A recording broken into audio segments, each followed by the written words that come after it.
ಮಹಿಳೆಯರ ಮೇಲಿನ ದೌರ್ಜನ್ಯವನ್ನ ಬಿಜೆಪಿ ಸಹಿಸುವುದಿಲ್ಲ. ಪ್ರಜ್ವಲ್ ರೇವಣ್ಣ ವಿರುದ್ಧದ ಕೇಸ್ ಬಗ್ಗೆ ಕೇಂದ್ರ ಗೃಹ ಸಚಿವ ಬಿಜೆಪಿಯ ನಾಯಕ ಅಮಿತ್ ಶಾ ಅವರು ಕೊಟ್ಟಿರುವಂತಹ ಫಸ್ಟ್ ರಿಯಾಕ್ಷನ್ ಇದು. ಬಿಜೆಪಿ ಹೈಕಮಾಂಡ್ ನಿಂದ ಬರ್ತಾ ಇರುವಂತಹ ಮೊದಲ ರಿಯಾಕ್ಷನ್. ಬಿಜೆಪಿ ಮೇಲೆ ಈ ವಿಚಾರವಾಗಿ ಅನಗತ್ಯವಾಗಿ ಆರೋಪ ಮಾಡ್ತಿದ್ದಾರೆ.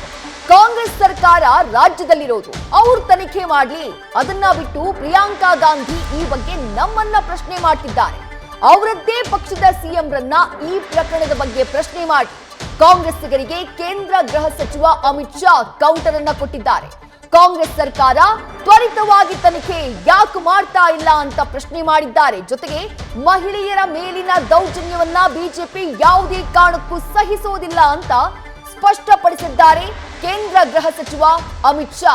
ಆ ಮೂಲಕ ಇಡೀ ಪ್ರಕರಣಕ್ಕೆ ಸಂಬಂಧಪಟ್ಟ ಹಾಗೆ ಬಿಜೆಪಿ ಹೈಕಮಾಂಡ್ ತನ್ನ ಮೊದಲ ಪ್ರತಿಕ್ರಿಯೆಯನ್ನ ನೀಡಿದೆ, ತನ್ನ ನಿಲುವನ್ನ ಸ್ಪಷ್ಟಪಡಿಸಿದೆ.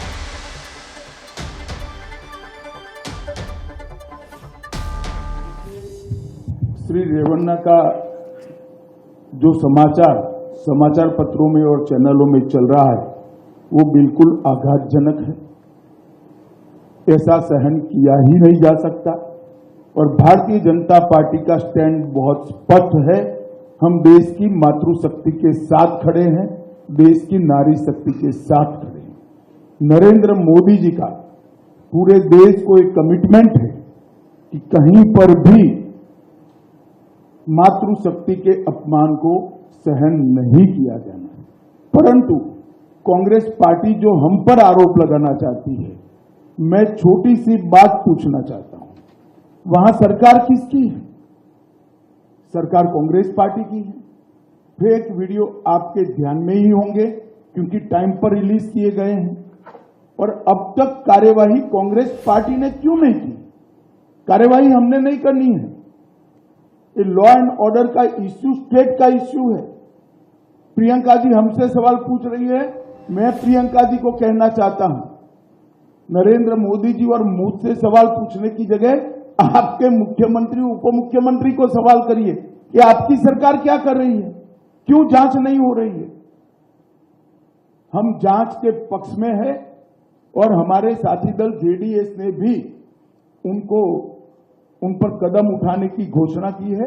आज शायद उनकी कोर कमेटी की मीटिंग है और कदम उठाए भी जाएंगे। इस प्रकार की घटनाओं को सार्वजनिक जीवन में, समाज में या निजी तौर पर कहीं पर कोई स्थान नहीं होना चाहिए। कठोर से कठोर कदम उठाने चाहिए। ये भारतीय जनता पार्टी का स्टैंड अफर है और उसमें कोई कंफ्यूजन भारतीय जनता पार्टी में किसी स्तर पर नहीं है। हम महिला शक्ति के अपमान का, मातृशक्ति के अपमान का घोर निंदा। ಇದು ಕೇಂದ್ರ ಗೃಹ ಸಚಿವ ಅಮಿತ್ ಶಾ ಅವರು ಪ್ರಕರಣಕ್ಕೆ ಸಂಬಂಧಪಟ್ಟ ಹಾಗೆ ಕೊಟ್ಟಂತಹ ಮೊದಲ ರಿಯಾಕ್ಷನ್. ಜೆಡಿಎಸ್ನ ಮೈತ್ರಿ ಪಕ್ಷ ಬಿಜೆಪಿ ಆಗಿರೋದ್ರಿಂದ ರಾಜ್ಯದಲ್ಲಿ ಎರಡೂ ಪಕ್ಷಗಳು ಜೊತೆಯಾಗಿ ಚುನಾವಣೆಯನ್ನ ಎದುರಿಸಿದಂತಹ ಕಾರಣಕ್ಕಾಗಿ ಬಿಜೆಪಿಯನ್ನ ಕೂಡ ಈ ಪ್ರಕರಣಕ್ಕೆ ಸಂಬಂಧಪಟ್ಟ ಹಾಗೆ ಪ್ರಶ್ನೆ ಮಾಡಲಾಗ್ತಾ ಇತ್ತು. ಪ್ರಧಾನಿ ನರೇಂದ್ರ ಮೋದಿ ಅವರನ್ನೂ ಕೂಡ ಈ ವಿಚಾರಕ್ಕೆ ಸಂಬಂಧಪಟ್ಟ ಹಾಗೆ ಪ್ರಶ್ನೆ ಮಾಡಲಾಗ್ತಾ ಇತ್ತು. ಮತ್ತಷ್ಟು ಡೀಟೇಲ್ಸ್ ನಮ್ಮ ಪ್ರತಿನಿಧಿ ಚಂದ್ರಮೋಹನ್ ನೀಡ್ತಾ ಹೋಗ್ತಾರೆ. ಚಂದ್ರಮೋಹನ್, ಇಡೀ ಪ್ರಕರಣಕ್ಕೆ ಸಂಬಂಧಪಟ್ಟ ಹಾಗೆ ಸಮರ್ಥನೆ ಮಾಡಿಕೊಳ್ಳುವಂತಹ ಪ್ರಕರಣ ಇದಲ್ವೇ ಅಲ್ಲ. ಬಟ್ ಎಲ್ಲೂ ಕೂಡ ಅಮಿತ್ ಶಾ ಅವರು ಡಿಫೆನ್ಸಿವ್ ಟೆಕ್ನಿಕ್ ನ ಕೂಡ ಯೂಸ್ ಮಾಡಿಲ್ಲ. ಅಂದ್ರೆ ಎಲ್ಲೂ ಕೂಡ ರಕ್ಷಣಾತ್ಮಕ ಹೇಳಿಕೆಯನ್ನ ಕೊಡುವಂತಹ ಕೆಲಸವನ್ನ ಕೂಡ ಮಾಡಲಿಲ್ಲ. ಖಡಾಖಂಡಿತವಾಗಿ ಪ್ರಕರಣವನ್ನ ಖಂಡಿಸುವುದರ ಜೊತೆಗೆ ಸ್ಪಷ್ಟ ಅಂತರವನ್ನ ಪ್ರಜ್ವಲ್ ರೇವಣ್ಣ ಅವರ ಪ್ರಕರಣದಿಂದ ಕಾಯ್ದುಕೊಳ್ಳುವಂತಹ ಕೆಲಸವನ್ನ ಮಾಡಿದ್ದಾರೆ.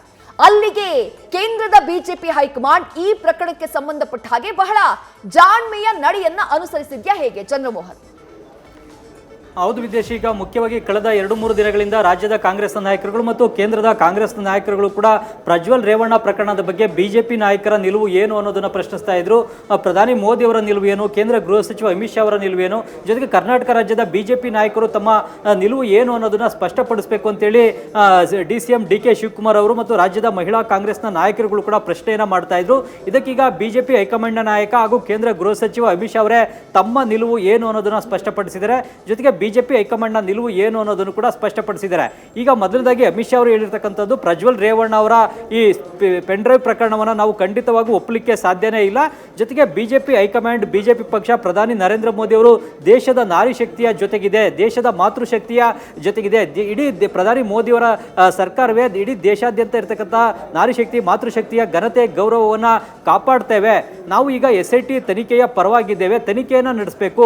ಈಗ ಮುಖ್ಯವಾಗಿ ಈಗ ಪ್ರಜ್ವಲ್ ರೇವಣ್ಣ ಅವರ ಪೆನ್ ಡ್ರೈವ್ ಪ್ರಕರಣವನ್ನು ನಾವು ಒಪ್ಕೊಳ್ಳಿಕ್ಕಾಗೋದಿಲ್ಲ. ನಾರಿ ಶಕ್ತಿಗೆ ಅಪಮಾನ ಆಗೋದನ್ನು ನಾವು ಸಹಿಸೋದಿಲ್ಲ. ಜೊತೆಗೆ ಮಹಿಳೆಯರ ಘನತೆಗೆ ಧಕ್ಕೆ ಆಗೋದನ್ನು ಕೂಡ ನಾನು ಖಂಡಿಸ್ತೇನೆ ಅಂತಲೇ ಹೇಳಿದ್ದಾರೆ.